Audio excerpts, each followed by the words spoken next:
ষষ্ঠ শ্রেণীর শিক্ষার্থীরা এবং যারা ভিডিওটা দেখছেন সবাইকে স্বাগত জানাচ্ছি। আমি ছিলাম ষষ্ঠ শ্রেণী গণিত 1.6 এর অনুশীলনী অঙ্কের সমাধানে। আজকে হচ্ছে অনুশীলনের 16 নম্বর অঙ্কের সমাধান করব, সরল। ঠিক আছে, দশমিকের সরল কিভাবে করতে হয়।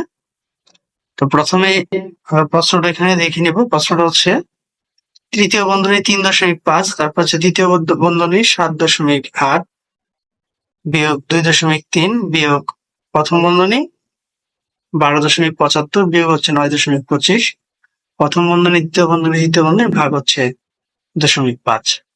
তাহলে প্রথমে এটাকে আমরা লিখবো। তাহলে প্রথম বন্ধনী যদি আমরা কাজ করি, তাহলে দেখো এখানে দ্বিতীয় নম্বর লাইনটা, তৃতীয় বন্ধনী 3.5, তারপর হচ্ছে 7.8 বিয়োগ হচ্ছে 2.3 বিয়োগ, এখানে আমরা প্রথম বন্ধনী কাজ করব।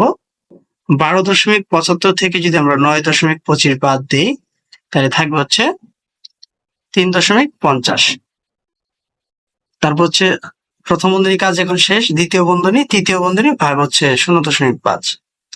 এবার আমরা দ্বিতীয় বন্ধনী কাজ করব। দ্বিতীয় বন্ধনী হচ্ছে এখানে 7.8 থেকে বাদ দিতে হবে 2.3 এবং কি 3.5।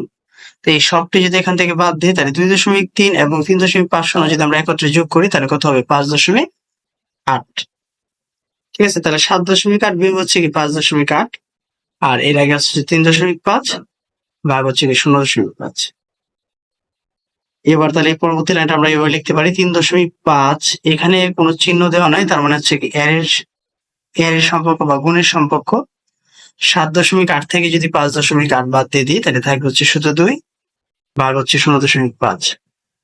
এবার আমরা এটা যদি দশমিকটা তুলে দিই, দশমিকের জন্য একটা 1, পরবর্তী একের জন্য একটা 0, এর 2, এর মানে হচ্ছে এখানে গুণের সম্পর্ক, ভাগ হচ্ছে 0.5।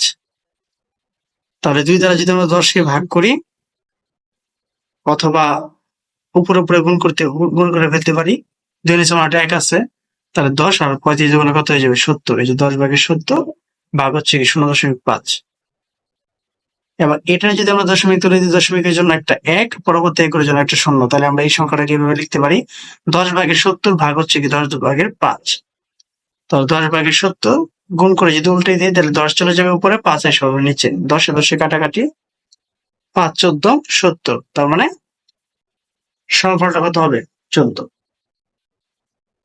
আশা করি 16 নম্বরটা বুঝতে পেরেছ। এবার যাবো হচ্ছে 17। বলছে তমার নিকট 50 টাকা ছিল, সে তার ছোট ভাইকে 15.50 টাকা এবং তার বন্ধুকে 12.75 টাকা দিল। তার নিকট আর কত টাকা রইল? তমার নিকট ছিল হচ্ছে 50 টাকা, সে ছোট ভাই এবং তার বন্ধুকে দিল 15.50 যোগ হচ্ছে কি 12.75। তাহলে এই দুইটা টাকা যদি আমরা একত্রে যোগ করি, তাহলে কত হবে? 28.25 টাকা। তাহলে তমার নিকট রইল এই 50 থেকে 28.25টা বাদ দিয়ে দিব। তাহলে 50 থেকে যদি আমরা এইভাবে 28.25 বাদ দিয়ে দিই, তাহলে উপরে তো কোনো এখানে সংখ্যা থাকছে না, এই জন্য আমরা দুইটা শূন্য ধরে নেব। এবার বিয়োগ করবো, 10 থেকে 5 চলে গেলে 5, হাতে আছে 1 3, 10 থেকে 3 চলে গেলে 7, হাতে আছে 1 9, 10 থেকে 9 চলে গেলে হচ্ছে 1, তারপর হচ্ছে